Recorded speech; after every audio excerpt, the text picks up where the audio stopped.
Iya. Dok, untuk berjemur dok, tadi belum dijawab. Oh Berjemur iya iya, idealnya berjemur tuh begini. Jadi ini juga selalu bahkan ada dokter sampai mengatakan dokter Hendy itu salah. Kalau saya kan selalu, jadi kan seperti video saya katakan begini.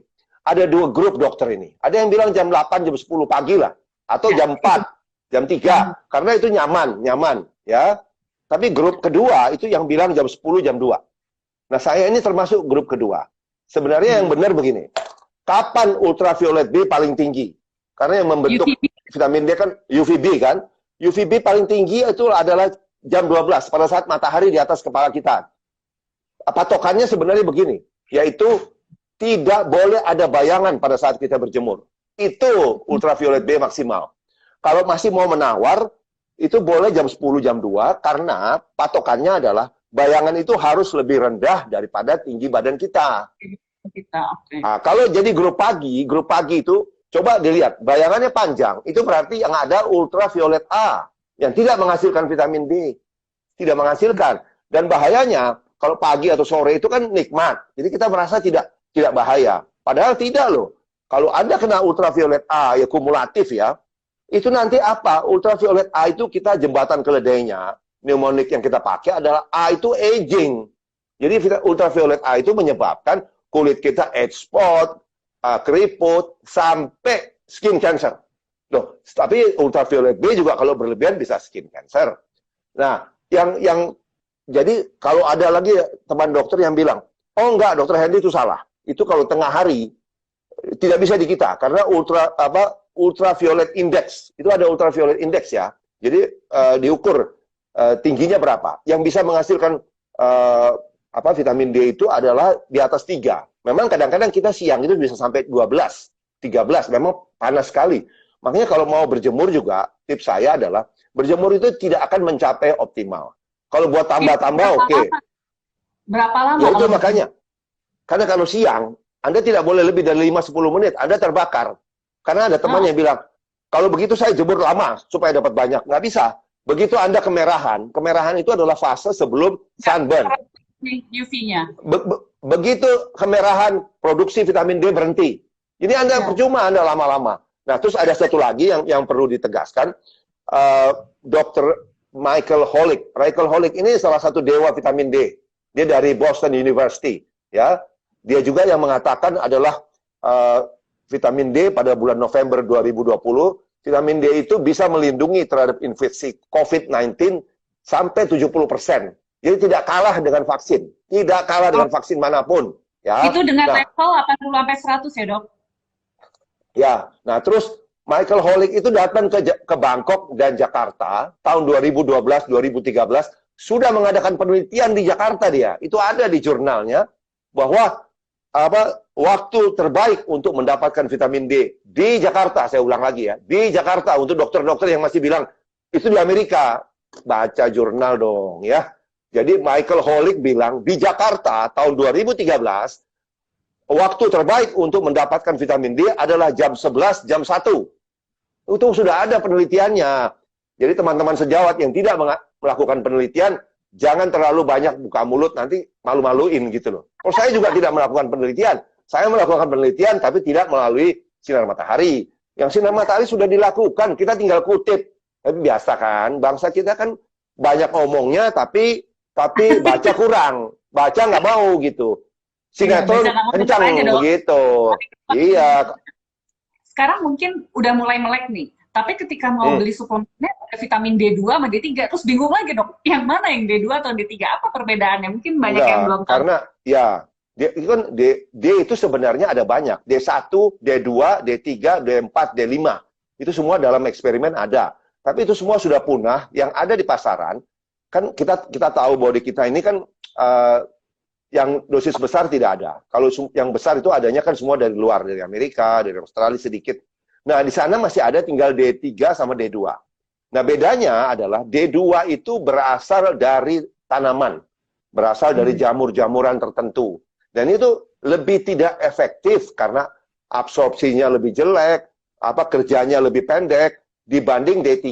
D3 ini kan diambil dari makhluk hidup. Jadi semua makhluk, semua binatang itu membentuk D3. Dan kita juga dalam tubuh kita yang dibentuk D3. Jadi kalau minum D2 itu agak menyimpang. Sebenarnya D2 lupakan sajalah. Harus D3 gitu. Oke. Ya, Dok, kemudian kalau misalnya perhitungan dosisnya, Dok, saat kita datang nih misalnya mandiri ya, Hmm. Dok, jadi nggak konsultasi ke dokter, datang ke Hmm. laboratorium mau periksa vitamin D, kemudian keluar gitu, berarti kan harus Hmm. di boost dulu nih. Itu biasanya Hmm. boosternya yang dosis berapa, Dok? Apa sebaiknya dikonsultasikan ke dokter atau kita boleh minum yang 5.000? Sekarang kan 5.000 lumayan udah bisa banyak Oh ya. didapatkan di kan? Ya, jadi begini, Sampai vitamin D Council USA udah bilang, starting dose itu antara 5.000 sampai 10.000. Jadi kalau dosis di bawah 5.000 udah dibilang, if you are taking per day ya? Per day ya? ya per day, kalau kamu ambil dosis di bawah 5.000, Anda bercanda katanya. Nggak ada dosis di bawah 5.000. Kenapa? Kalau masih ada yang kasih 1.000, 2.000, itu tidak akan mencapai optimal. Nanti Itu akan di jadinya cuma ibu hamil pukul ya. rata sekarang. Iya, itu dia karena vitamin D Council udah bilang kan tidak ada buruknya. Orang tuh dulu takut karena kelebihan. Apanya yang kelebihan? Karena kalau orang muda, ini ya dengarkan ya. Kalau orang muda, terus dia waktu jemur jam 12, kemudian dia badannya expose 85%. Jadi kalau wanita pakai bikini, kalau pria pakai celana berenang, itu dalam waktu jam 12 ya, dalam waktu 5-10 menit dia akan mendapat sampai 10.000 IU vitamin D. Jadi 10.000 IU itu sudah biasa dari matahari kita dapat. Jadi kalau 5.000, 10.000 itulah dasarnya, makanya dianjurkan starting dose 5.000, 10.000. Tidak akan bahaya, tidak akan pernah kelebihan dengan dosis 5.000, 10.000 gitu. Tapi kalau Dan untuk anak ada mesti ditambah, Dokter Dinda. Jadi tidak bisa dibilang 5.000 apakah akan cukup, karena setiap orang banyak faktor kan. Tergantung vitamin D reseptornya, tergantung genomnya, ada faktor genetiknya loh, ini bisa naik apa tidak. Terus tergantung faktor penyerapan di usus. Jadi makanya dalam hal vitamin D tidak ada one size fits all. Tapi BNPB kemarin sudah menganjurkan untuk nakes tiap hari 5.000 katanya. Itu sudah kemajuan luar biasa. evaluasi per berapa bulan, Dok? Per bulan, maksudnya untuk menilai level vitamin D-nya? Ya, jadi kalau kita pakai 5.000, itu 2 bulan mesti cek lagi. Oke. 2 Kalau bulan sudah mesti sampai cek lagi. maintenance-nya di... Nah, sampai optimal, kalau saya pakai patokan 100 lah katakan ya. 100. Yang umum nih, kalau tanya saya pribadi, saya enggak. Saya pakai dokter, ada dokter dari Texas, Judson Somerville. Itu ada bukunya literaturnya hebat sekali lah. Dia menceritakan pengalaman dia sebagai dokter anestesi, dia tidak penyakit macam-macam, hampir paralisa, kemudian dia menyembuhkan diri sendiri, dia itu dokter anestesi. Nah, dia dalam bukunya sudah mengatakan, Judson Somerville dari Texas, USA, mengatakan bahwa optimal blood level itu harus 100 sampai 140. Itu yang saya anut. Jadi selalu sekarang vitamin D saya di atas 100. Jadi itu kita setelah di atas 100 terutama, kita akan sangat merasakan bedanya. Begitu. Dan itu maintenance vitamin D-nya saat sudah mencapai level itu berapa, Dok? Oke. Boleh 1.000 nggak? Bagaimana ya? Nggak boleh, akannya jatuh hancur nih. Jadi begitu, ya begitu katakan udah 100 nih. Jadi kan orang bertanya, jadi berapa ini? Nah, kalau misalnya saat sebelumnya Anda pakai 10.000 katakan udah. Nah, dari 5.000 naik ke 10.000 itu kalau setelah 2 bulan misalnya ya, kita pakai 5.000. Setelah 2 bulan kita cek, loh, naiknya kok cuma sampai 60, 70 ya, kan kurang. Ya, vitamin kurang karena banyak faktor kan yang menurunkan. Kita tahu Anda stres saja, Anda kurang tidur saja turun vitamin D Anda, kan gitu. Belum nanti obat-obatan lagi macam-macam. Nah, jadi bagaimana kalau sudah kita periksa 2 bulan, ternyata cuma 60, 70, dosisnya naikkan 10.000 misalnya ya. Nah, ternyata dengan 10.000 diperiksa lagi 1-2 bulan, oh sudah sampai 100. Nah, pertanyaan muncul kan, jadi bagaimana menurunkannya? Tidak boleh langsung turun 5.000, tidak boleh. Jadi penurunannya itu harus pelan-pelan, itu dengan cara kita berikan dosis yang sama, yaitu 10.000, seperti dosis sebelumnya, tetapi diberikan 5 hari dalam seminggu. Jadi itu sudah turun 5/7. Ya, 5/7. Karena kalau kita langsung turun 5.000, itu berarti 50% itu turunnya. Nanti kadarnya anjlok jauh. Oh, ya. Dok, tapi kenapa sih, Dok, vitamin D dosis tinggi ya? Dulu saya sering nyari, Di Singapura aja maksimum tuh 1.000 dok. 5.000 mereka nggak mau Nggak jual ada. bebas. Dulu Ya, karena Australia masih ada, sekarang Australia juga udah susah. nggak ada, Itu nggak ada. Commonwealth, lu jangan cari di Commonwealth. Inggris, Kanada, Australia, Amerika. Singapura, Malaysia. Harus ke Amerika. Jadi Nah, penelitian juga kenapa? semua dari sana kan. Kenapa itu mereka membatasi itu ya dok? Saya punya feeling kalau ini sebenarnya kalau kebanyakan bisa dulu ya, Nah, ini berbahaya gitu. Jadi apakah tetap enggak, harus no. diperiksa fungsi Nah, ginjal, enggak, fungsi liver? enggak. Jadi kalau di kepustakaan buku-buku vitamin D di Amerika sudah dikatakan demikian. Ini orang Amerika aja yang berani ngomong. Saya nggak ngomong di Indonesia loh ya. Sekali lagi ya, jangan dipotong. Saya tidak ngomong di Indonesia. Saya ambil contoh di Amerika. Kenapa mereka bilang gini? Kenapa banyak sekali bahkan dokter atau perusahaan yang sebenarnya orang yang paling tidak suka dengan vitamin D tinggi itu adalah perusahaan farmasi. Ya, ini adalah kata dokter di Amerika. Jadi dokter-dokter mungkin di UK yang inilah Commonwealth, negara-negara Commonwealth itu mereka banyak dikontrol oleh farmasi dan farmasi tidak suka vitamin D kita minum. Karena apa? Sebut aja statinnya tidak laku, obat hipertensinya tidak laku, kalsium channel blockernya tidak laku. Banyak sekali penyakit yang akhirnya tidak laku. Anda bayangkan kalau Lipitor, Crestor tidak laku, berapa kerugian mereka? Saya bilang saya nggak ngomong Indonesia ya, di Amerika saya ngomongnya. Iya, iya. Itu memang banyak kontroversi obat-obatan begitu ya dok. Ya, saya beberapa kali pernah dengar, tapi bukan vitamin D ya dok. Yang lain juga Ya, ada. cuma gini aja dok Din ya, saya bilang ya, kalau saya sudah 126, 130 dalam darah, saya tidak akan pernah mau turun di bawah 100 lagi. Kenapa? Kita Bener bisa banget ya. merasakan kok. Kita bisa merasakan, you're becoming a different person. Udahlah. Lu nggak ada Saya capek-capeknya. lihat di Instagram dokter, pasien-pasien dokter udah merasa lebih fit, nggak perlu pijit-pijit lagi ya dok ya, nggak perlu. Betul, betul, Nggak betul. perlu. Kita kan merasa sebagai dokter tentu itu yang kita harapkan, Mbak. Jadi Lagi pasien obat ya juga dok, bilang, obatnya iya, iya, Pak. Pasien ada yang ngomong, loh dok, nanti lama-lama pasien dokter nggak ada. Nggak apa-apa kok. Takut apa sih? Rezeki datang dari atas. Allah. dok. Kalau untuk anak sendiri gimana dok? Saya sebenarnya penasaran juga karena kalau dari dokter anak nih ya, kalau dokter anak biasanya menyarankan memang di bawah 1.000 sekitar 400 gitu. Saya belum tahu yang terbaru No, karena saya kurang paham bukan. dokter anak. Ya, Cuman ya. untuk Jadi sebagai contoh ya, American Pediatric Association bilang neonatus ini ya, neonatus range untuk diberikan pada neonatus adalah 500 sampai 1.000 IU. Neonatus loh. benar ya? Bisa diberikan sampai 1.000. Ya. Kemudian patokannya kalau sampai setahun 2 tahun itu ya boleh diteruskan sampai 1.000 ya, tapi kalau 2 tahun ke atas, 2 tahun sampai 12 itu range-nya adalah 2.000 sampai 4.000. Oke, anak saya baru 1.000, berarti boleh saya naikin. Naikin. Soalnya Dok Din ya, itu cucu saya kan, anaknya Niko lah, anaknya Niko. Itu kok dikasih udah tinggi, kalau enggak alergi macam-macam itu. Dan gitu, ada iya. satu hal Vitamin D alergi juga ya? yang menyenangkan adalah satu hal. Cucu saya itu udah setahun tidak pernah ke dokter anak. Dia nggak pernah pilek, nggak pernah batuk, nggak pernah. Cuma ke sana untuk vaksinasi. Coba bayangkan. Jadi dokter anaknya malah nanya gini, kok cucunya nggak pernah datang dok? Dia nggak pernah sakit dia. Kemudian teori yang dokter sering bawa juga di dokter ini yang quattro vitamin, yang 4 dok ya. Vitamin kalium, zinc, dan magnesium. Apakah Bukan, ya, selalu jadi itu vitamin D3, bukan kalium, vitamin K2. K2, sorry. Vitamin K2, kemudian zinc dan magnesium. Itu sebenarnya sebaiknya begitu. Kenapa? Karena begini ya. Kalau vitamin D itu kita tahu cara kerjanya adalah dia meningkatkan absorpsi kalsium di usus kita. Jadi bukan hanya dari susu atau tablet kalsium, nggak usah. Dari makanan itu ada kalsiumnya, udahlah.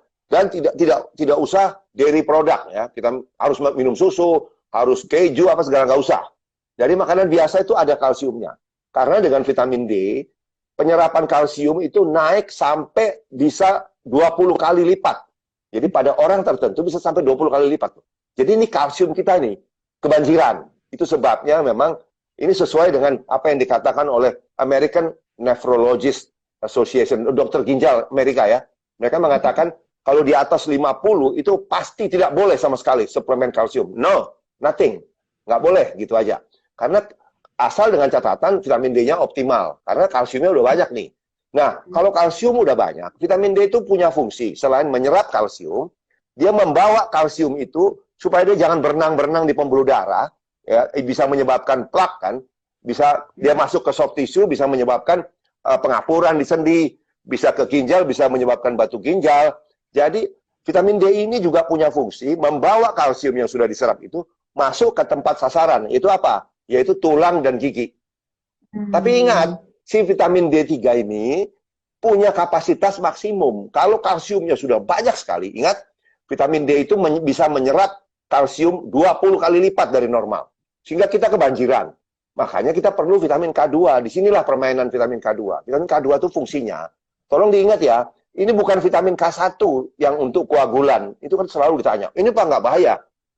Kita sedang minum pengencer darah. Nah, ini bukan K1, ini K2, lain. Fungsinya lain.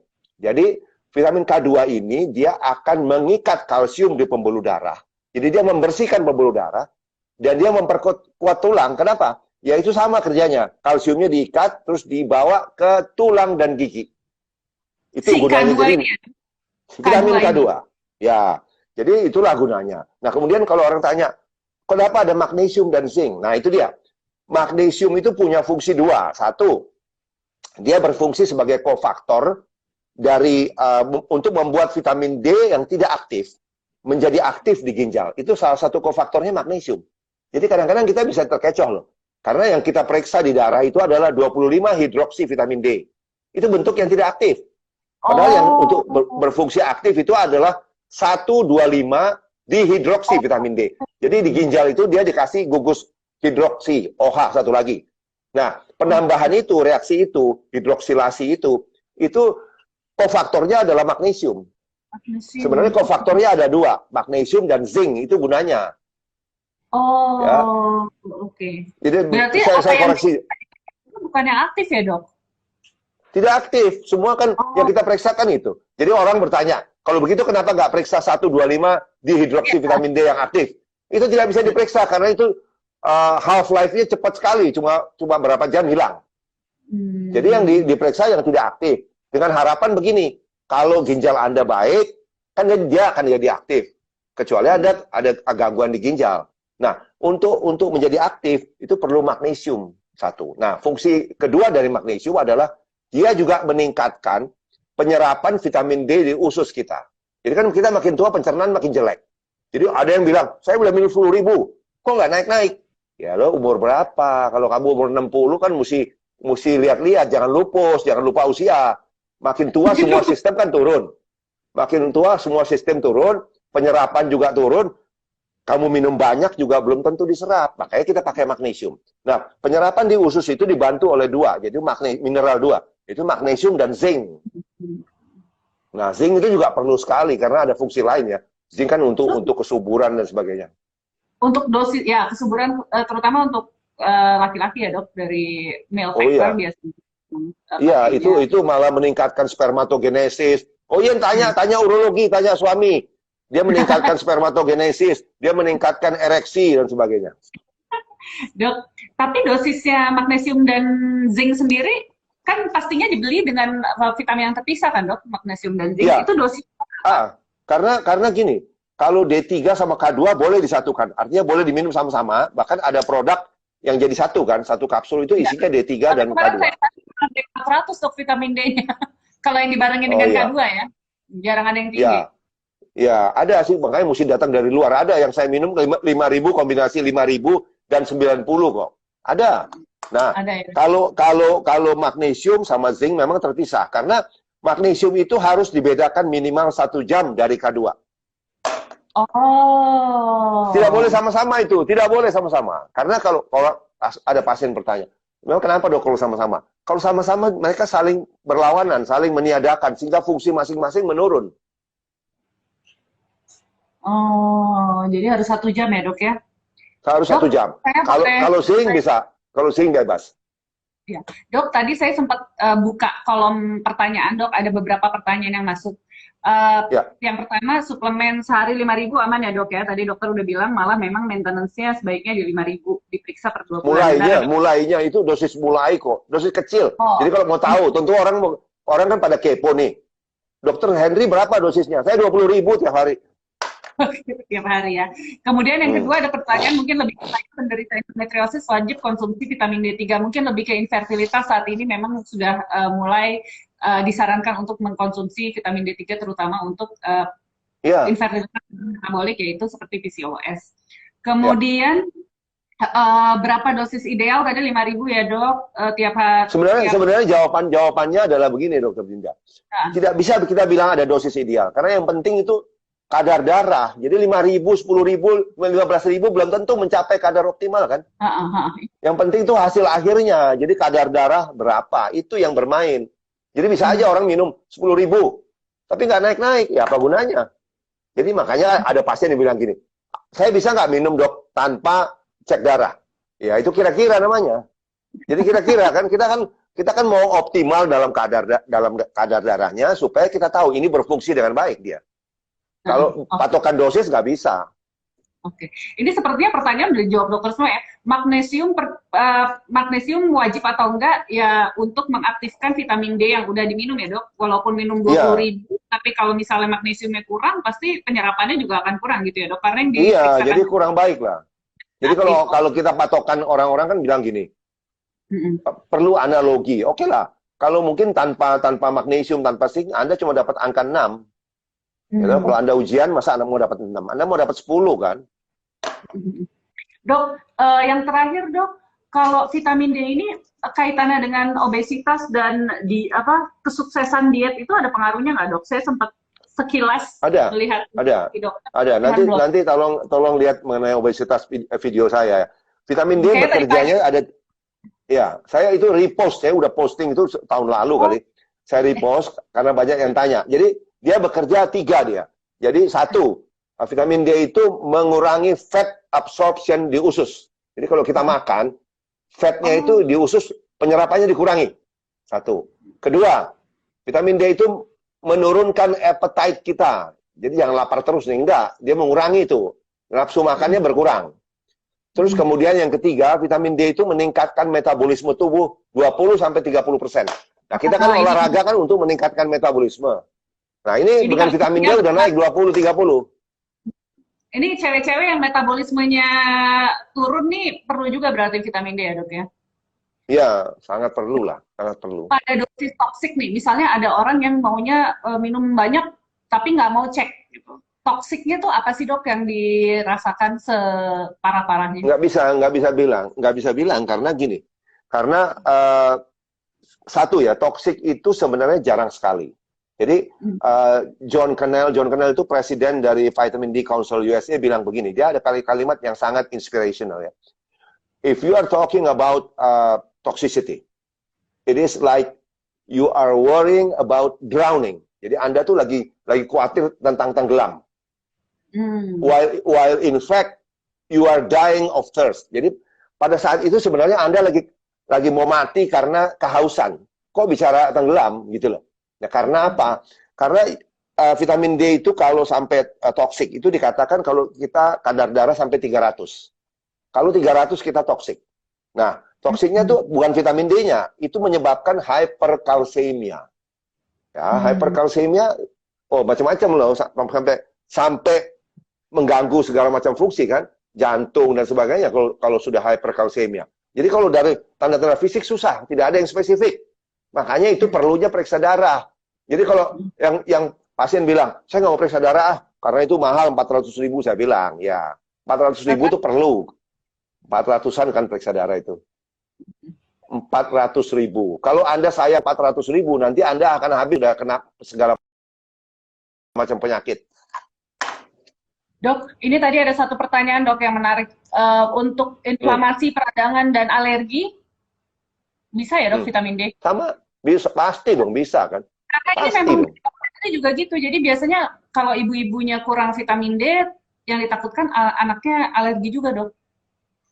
Yang Pasti, dikandung. karena apa? Betul, karena vitamin D dari ibu, karena apalagi kayak yang ada juga video saya yang mengenai ASI eksklusif. Kan banyak tuh ibu-ibu yang merasa gini, oh ASI eksklusif selama setahun. ASI itu hampir tidak ada isinya vitamin D-nya. Jadi kalau ibunya aja udah rendah, makanya kan sekarang dibilang, kalau Anda mau hamil, tinggikan, optimalkan dulu vitamin D-nya untuk janinnya soalnya. Iya, iya, iya.